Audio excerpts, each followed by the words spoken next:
আসসালামু আলাইকুম, তাসনিমস কুকিং স্টুডিওতে সবাইকে স্বাগতম।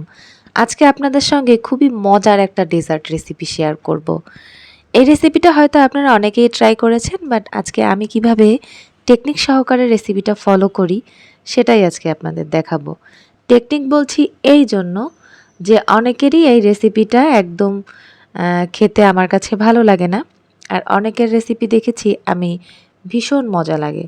তো দুইটার মধ্যে যখন পার্থক্য দেখেছি তখন ভাবলাম একজনেরটা মজা লাগছে আর একজনেরটা মজা লাগছে না কেন, আমি সেটা খুঁজে বের করব। তো এরপরে আমি নিজেই খুঁজে বের করলাম আসলে কেন এই সাধারণ একটা লাচ্চা সেমাই খেতে বেশি মজা হয়।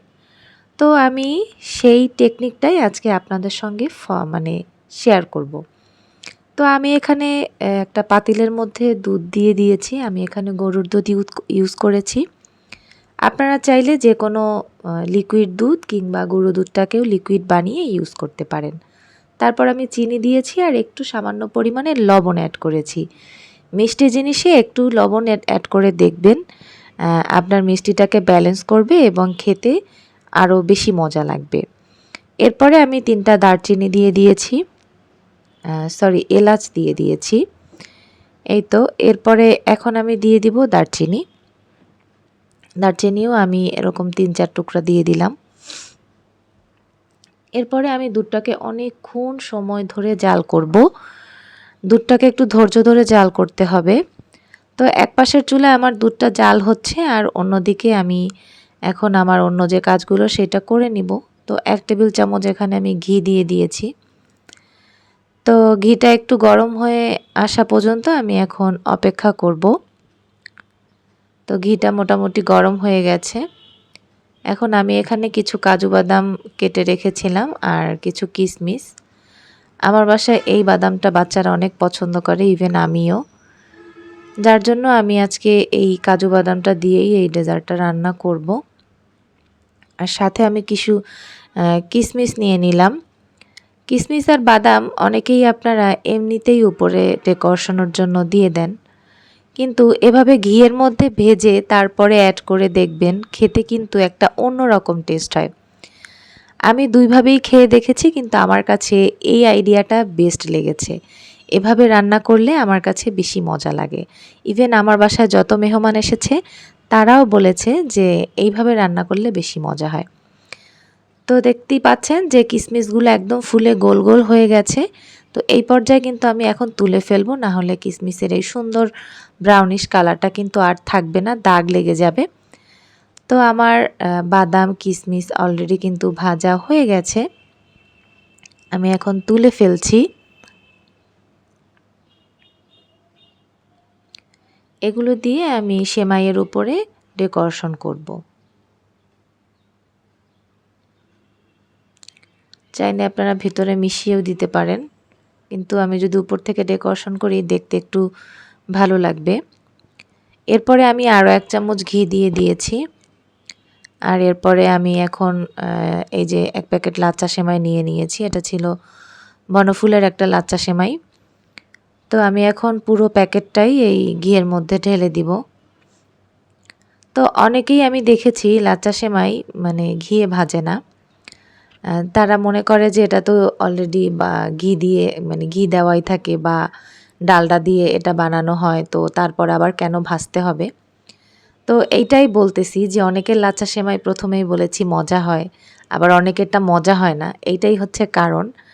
কারণ আপনি যখন এই সেমাইটাকে ঘিয়ে ভেজে একদম মুচমুচে একটা ব্রাউন কালার করে ফেলবেন, এরপরে দুধের মধ্যে ভেজালেও সেমাইটা কিন্তু খেতে মুখের মধ্যে একটা ক্রিস্পি ভাব থাকবে। আর খেতে একটু মানে মজাই লাগবে।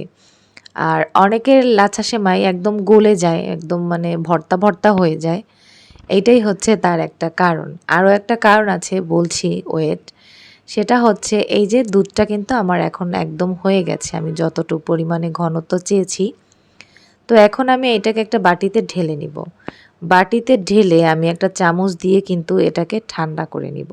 ঠান্ডা বলতে একদমও ঠান্ডা না, আর এখন যে ধোয়া ওঠা গরমটা আছে এতটাও গরম না। আর এই যে মশলাগুলো দেখছেন, এই মশলাগুলো এখন আমি তুলে ফেলবো। কারণ আমি চেয়েছিলাম মশলার ফ্লেভারটা দুধের মধ্যে অ্যাড হোক, সেটা অলরেডি হয়ে গেছে। খাওয়ার সময় মশলাগুলো মুখের মধ্যে পড়লে খুবই বাজে লাগে, যার জন্য আমি মশলাগুলো তুলে ফেলেছি এবং আমি এখন চামচ দিয়ে নেড়ে দুধটাকে হালকা একটু ঠান্ডা করে নিচ্ছি। একদম এই যে বেশি যে একটা গরম ভাব, এইটাকে আমি ঠান্ডা করে নিচ্ছি। তার একটাই কারণ, আপনি যদি একদম ধোয়া ওঠা দুধটা চুলা বন্ধ করে দেওয়ার সাথে সাথে সেমাইটা দিয়ে দেন, তাহলে কিন্তু সেমাইয়ের এই যে ক্রিস্পি ভাবটা থাকবে না, সেমাইটা একদম গলে ভর্তা হয়ে যাবে। খেতে আমার কাছে সেটা একদমই ভালো লাগে না। এই টেকনিকটা ফলো করে একদিন রান্না করে খেয়ে দেখবেন, আশা করি আপনার কাছে ভালো লাগবে। তো আমার সেমাইটা এখন আমি দুধের মধ্যে দিয়ে দিচ্ছি। আমার দুধটা ঠান্ডা মোটামুটি হয়ে গেছে, আর দরকার নেই।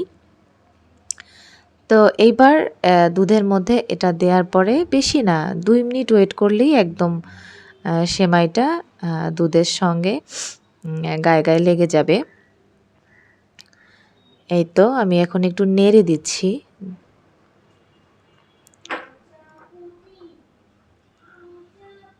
তারপরে আমি এখন যে বাদাম আর কিশমিশগুলো ভেজে রেখেছিলাম সেগুলো দিয়ে আমি এখন ডেকোরেশন করব, যাতে দেখতে একটু লোভনীয় হয়। আর যে কোনো খাবার দেখবেন দেখতে লোভনীয় হলে তারপরে কিন্তু সেটার প্রতি খাওয়ার একটা আকর্ষণ তৈরি হয়। তো এই তো, যারা যারা এতক্ষণ পর্যন্ত আমার ভিডিওটা কন্টিনিউ করেছেন তাদের কাছে সত্যিই আমি অনেক কৃতজ্ঞ।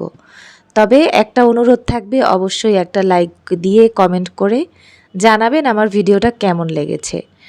আর ফেসবুক থেকে যারা আমার ভিডিওটা দেখছেন তাদের কাছে আমার একটাই অনুরোধ থাকবে, প্লিজ আমার পেজটাকে ফলো দিয়ে যাবেন, একটা কমেন্ট করে যাবেন, তাতে বুঝতে পারবো কারা আমার পেজে নতুন এসেছেন। ইউটিউবে যারা আছেন তাদের কাছেও আমার অনুরোধ থাকবে, আর নতুন বন্ধু যারা আছেন তারা অবশ্যই আমার চ্যানেলটি সাবস্ক্রাইব করে আমার পাশে থাকবেন।